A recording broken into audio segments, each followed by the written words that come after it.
Break के बाद एक बार फिर से आप सभी का स्वागत है और हम बात कर रहे हैं चारधाम यात्रा पर सियासी रार। उत्तराखंड की प्रसिद्ध चारधाम यात्रा शुरू करने पर लगी रोक को हटाने के लिए वापस से एक बार सरकार ने हाईकोर्ट का रुख कर लिया है, लेकिन सवाल अभी भी उठ रहे हैं कि अगर वापस हाईकोर्ट का ये रुख करना था तो हाईकोर्ट के बाद सुप्रीम कोर्ट का दरवाजा खटखटाया क्यों गया, अगर आपकी मंशा इतनी ही साफ थी कि आप चारधाम यात्रा शुरू करवाना चाहते। चर्चा हम इसी पर कर रहे हैं। हमारे साथ मेहमान भी जुड़े हुए हैं, राजेश वर्मा जी हमारे ब्यूरो चीफ जुड़े हुए हैं, हमारे साथ राजेश सेमवाल जी जुड़े हुए हैं जो कि तीर्थ पुरोहित हैं गंगोत्री से, और हमारे साथ शिव भट्ट जी जुड़े हुए हैं अधिवक्ता हाईकोर्ट से। राजेश जी, मेरा आपसे ही सवाल था कि जिस तरीके से अभी राजेश सेमवाल जी कह रहे थे इस बात को कि देवस्थानम बोर्ड की वजह से कहीं ना कहीं ये चारधाम यात्रा इतने लंबे समय से टाली जा रही थी, और फिर सवाल वही है कि मंशा नहीं थी चारधाम यात्रा को शुरू करने की। देखिए यशी दो कारण हैं जी, इसको आप ये नहीं कह सकते कि जो देवस्थानम बोर्ड का जो मसला चल रहा है तीर्थ पुरोहितों के साथ सरकार और जो तीर्थ पुरोहित हैं वो आमने सामने है, ये सबसे बड़ा कारण हो सकता है। मैं नहीं मानता, क्योंकि ये मुद्दा अलग है। और जो चारधाम यात्रा है, क्योंकि देवस्थानम बोर्ड जो है तीर्थ पुरोहितों से जुड़ा मामला है और तीर्थ पुरोहित उसमें लगातार जो है संघर्ष जो है फाइट जो है वो सरकार के आमने सामने जो है वो लड़ रहे हैं, लगातार देखने को मिल रहा है। लेकिन जो चारधाम यात्रा जो खास तौर से पर्टिकुलर जो हम सब्जेक्ट लेके चल रहे हैं, चारधाम यात्रा को लेकर के चल रहे हैं, और चारधाम यात्रा बिल्कुल आम जनता से जुड़ा मामला है, क्योंकि एक आस्था का जो है केंद्र है चारधाम, चाहे वो बद्रीनाथ जी की बात करें, केदारनाथ जी की बात करें, गंगोत्री जी की बात करें या यमुनोत्री जी की बात करें, तो चारों धाम है जहां पर देश नहीं विदेशों से लोग जो है वो यहाँ पर दर्शन करने के लिए आते हैं। और साल में जो ये यात्रा खुलती है तो इसका एक जो है जो कहीं ना कहीं जो एक भावुकता है वो आम श्रद्धालु के अंदर जो है वो खास तौर से देखने को मिलती है। तो ये जो मामला है चारधाम यात्रा का जोड़ने वाला, इसको मैं समझता हूँ कि ये इसके साथ कहना बड़ा मुश्किल होगा कि ये इसी कारण की वजह से जो है ये सारी चीजें जो है सेटिक नहीं बैठी। लेकिन फिलहाल जो है जो आस्था है जो लोगों की, वो भी चाहते हैं लोग, क्योंकि 2 साल से जिस तरीके से कोरोना की फाइट जो है पूरा प्रदेश क्या पूरा देश जिस तरीके से लड़ रहा है, और जिस तरीके से चारधाम यात्रा बंद हो चुकी है, इस समय बंद है, और कोर्ट में जो है चारों धाम जो है इस समय वहां पर गुहार लगा रहे हैं। एक तरीके से कहा जा सकता है कि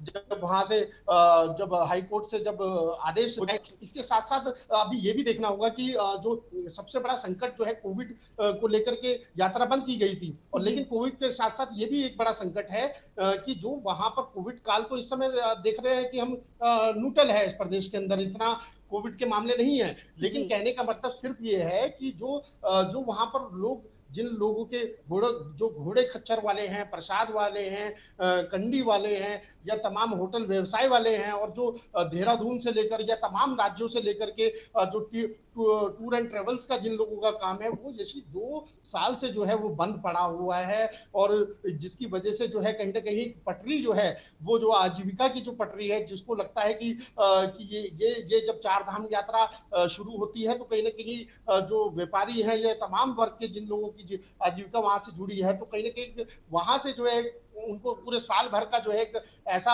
बजट उनको वहां से मिल जाता है, ऐसा वो अपनी कमाई कर लेते हैं कि जो उनके साल भर काम आती है। लेकिन जिस तरीके से ये यात्रा बंद पड़ी है तो एक बड़ी जो है कह सकते हैं दुर्भाग्य है इस समय प्रदेश में, क्योंकि कोविड भी चल रहा है, लेकिन जो गाइडलाइंस है उसका भी पालन करना बहुत जरूरी है। लेकिन इस समय जो है बड़ी समस्या जो है, बड़ी विकट समस्या जो है वो इस समय प्रदेश के लिए है। और मेरी एक राजेश सेमवाल जी से भी, जो गंगोत्री से तीर्थ पुरोहित है, उनसे भी एक मैं जवाब चाहूंगा कि राजेश सेमवाल जी, क्या आपको लगता है कि यात्रा जो है 16 तारीख के बाद भी शुरू नहीं हो पाएगी, या फिर अगर शुरू होती है तो क्या आपको लगता है कि इससे आप लोगों को खास तौर से या आम पब्लिक को, या यात्रा जैसे चारधाम खुलते हैं तो आप लोगों को एक बड़ी राहत जो है वो सरकार द्वारा या इस निर्णय के द्वारा जो है वो आपको लोगों को मिल सकती है? राजेश सेमवाल जी। सर, मैं कहना चाहूंगा कि अगर यात्रा 17 तारीख से शुरू भी होती है तो क्योंकि अब पीरियड केवल जो है जो यात्रा मतलब जो कपाट खुले रहेंगे वो 1.5 महीना है। 4 से 5 नवंबर के आसपास सारी जगह से जो है गंगोत्री, यमुनोत्री, केदारनाथ में जो कपाट बंद होने शुरू हो जाएंगे। 5 तारीख के आसपास से कपाट बंद होने शुरू हो जाएंगे। तो अगर सरकार पहल करती है तो इसको यात्रा को चलने में जो सितंबर निकल जाएगा, तो 20 दिन अक्टूबर का आप लेके चलिए, केवल 20 दिन की ही सीजन है, क्या क्या चलेगा 20 दिन में? तो इन लोगों को उनको अब मालूम है कि अगर हम खोलेंगे भी तो ज्यादा नहीं चलने वाला। तो ये इनकी कोई मंशा नहीं है, अगर ये चाहते तो ये बहुत पहले भी जो है ये मामला जो है पहले भी बन जाता। उत्तराखंड सरकार चाहती तो ये पहले भी जो है हाई सुप्रीम कोर्ट से वापस लेकर के हाई कोर्ट में पैरवी करते, लेकिन नहीं की। जब तीर्थ पुरोहितों ने, हकधारियों ने, व्यवसायों ने, डंडी कंडी खच्चर वाग व्यवसायों ने जब जो है मोर्चा खोला, चाहे यमुनोत्री हो, चाहे गंगोत्री हो, चाहे केदार में हो, चाहे बद्री में, जब जोर शोर से जो है आंदोलन शुरू हुआ, तब जब इनको लगा कि अब हम लोग बैकफुट पे आ गए, और इनके सर्वे में जब इनको लगा कि हम गंगोत्री, यमुनोत्री, केदार, बद्री जितनी भी सीटें हैं जिन पे तीर्थ पुरोहित हैं और सब हम लोग हार रहे हैं, तब जाकर के सरकार आजकल जो है थोड़ा सा इसमें जो है इंटरेस्टेड हुई, और तब सरकार जो है चाह रही है कि जो बड़ा विरोध हो रहा है उसको थाम लिया जाए। लेकिन बहुत समय निकल गया है। जो हमारे यहाँ जो सीजन होता है वो मई जून का होता है, जुलाई अगस्त में बरसात हो जाती है। अभी बहुत बरसात चल रही है, आपने देखा बद्रीनाथ में कल जो है बहुत नुकसान हो गया। हमारे यहाँ रोडें बंद चल रही है, जगह जगह रोडें बंद चल रही है। इनको सामान्य होने में जो है लोग भी अपनी जो है जान जोखिम में नहीं डालेंगे। पहले कोरोना का भय, ऊपर से जो पहाड़ों का दरकने का भी बहुत बड़ा भय है। तो अगर यात्रा चलती भी है तो भी बहुत समय लगेगा, 15 दिन कम से कम इसको जो है सुव्यवस्थित होने में लगेगा। अगर 20 दिन चलते तो 20 दिन में कुछ भी नहीं होने वाला, केवल ऊंट के मुंह में जीरे वाली बात है। और इनको भी ये मैं आपको 100% बता रहा हूं, इनको पता है कि अगर धामों में आवाजाही शुरू हो गई है, अगर जो है लोगों का आना जाना शुरू हो गया, तो तीर्थ पुरोहित अभी बहुत कम संख्या में जो है धामों में है, और अगर सारे लोग पहुंच गए तो आंदोलन को जो है गति मिलेगी, और उस गति के कारण इनको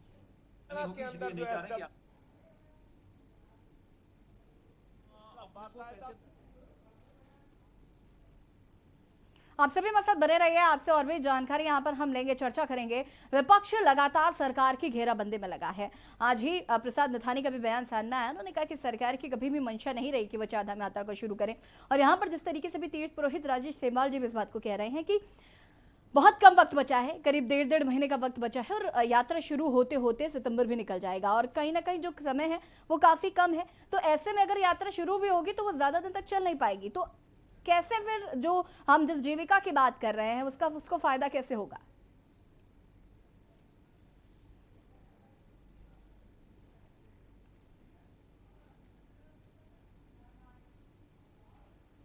और सीधे आपको लखनऊ ले चलते हैं, जहां पर यूपी आप प्रभारी संजय सिंह प्रेस कॉन्फ्रेंस कर रहे हैं। क्या कुछ कह रहे, सुन लेते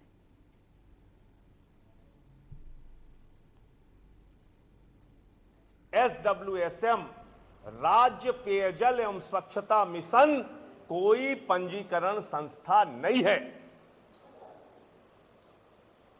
आप समझ सकते हैं कितना बड़ा घोटाला है। एक गैर पंजीकृत संस्था के नाम पर हजारों करोड़ के टेंडर करा दिए गए। एक गैर पंजीकृत संस्था के नाम पर केंद्र सरकार की गाइडलाइन का वायलेशन करते हुए, उसके नियमों को दरकिनार करते हुए बैंक में खाते खुलवा लिए गए। एक गैर पंजीकृत संस्था के नाम पर टेंडर हो जाता है और पेमेंट हो जाता है। यह हजारों करोड़ रुपए कहां गए? ईडी, सीबीआई सभी जांच एजेंसियों को इन लोगों के खाते सीज करने चाहिए, इन लोगों की गिरफ्तारी करके पूछताछ करनी चाहिए, मंत्री से लेकर तमाम अधिकारियों से, कि गैर पंजीकृत संस्था के नाम पर उन्होंने हजारों करोड़ के टेंडर और काम कैसे कराए। और 25 अगस्त को यही रिप्लाई दे रहे हैं, जब इनको ऊपर से डाटा फटकारा गया होगा तो कह रहे हैं साहब मिलती जुलती एक संस्था है, यानी राम के नाम पे रमेश जाकर चेक ले सकता है, यानी महेंद्र सिंह के नाम पे अनुराग श्रीवास्तव जाके बैंक से चेक ले सकते हैं।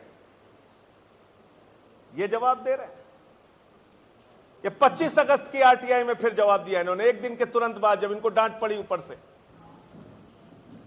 जब इनके विभाग से पूछा गया कि भैया तुम ही बता दो SWSM पंजीकृत संस्था है कि नहीं, तो कह रहे हैं ऐसा बताना नियमों के विरुद्ध होगा। जैसे हमारे यहां सामाजिक व्यवस्था में, ग्रामीण समाज में, शहरों में इतना लिहाज करते हैं, पत्नियां अपने पति का नाम नहीं लेती, उसी प्रकार से उन्होंने जवाब दिया, हम नाम नहीं बता सकते पंजीकृत है कि नहीं है। मजाक बना रखा है आपने। एक गैर पंजीकृत SWSM संस्था के नाम से आप हजारों करोड़ रुपए का पेमेंट कर रहे हैं, टेंडर करा रहे हैं, मनमाने ढंग से काम कर रहे हैं। मैं मांग करता हूं इन सब की गिरफ्तारी होनी चाहिए, इनसे पूछताछ होना चाहिए। ये काम और घोटाला इन्होंने अनाधिकृत तरीके से, गैर संवैधानिक तरीके से, नियमों को ताक पर रखकर कैसे किया गया। अब कुछ वो बातें आपके सामने रखूंगा जिसके आरोप मैंने प्रेस कॉन्फ्रेंस में लगाए थे, तो मेरे ऊपर महेंद्र सिंह जी ने भी नोटिस भेज दिया, रश्मि मेटेलिक्स ने भी नोटिस भेज दिया, अनुराग श्रीवास्तव ने भी नोटिस भेज दिया और कहा नहीं संजय सिंह के आरोप गलत हैं। अब इनके विभाग के लोगों के आरोप मैं दिखा रहा हूं, एक एक करके बहुत ध्यान से देखिएगा। इनके विभाग के एक अधिशासी अभियंता है निर्दोष कुमार जौहरी साहब। मैं उनको बधाई देना चाहता हूं, उनके साहस को मैं प्रणाम करना चाहता हूं। कन्नौज के अधिशासी अभियंता हैं और कन्नौज के अधिशासी अभियंता महोदय निर्दोष कुमार जौहरी ये चिट्ठी लिख रहे हैं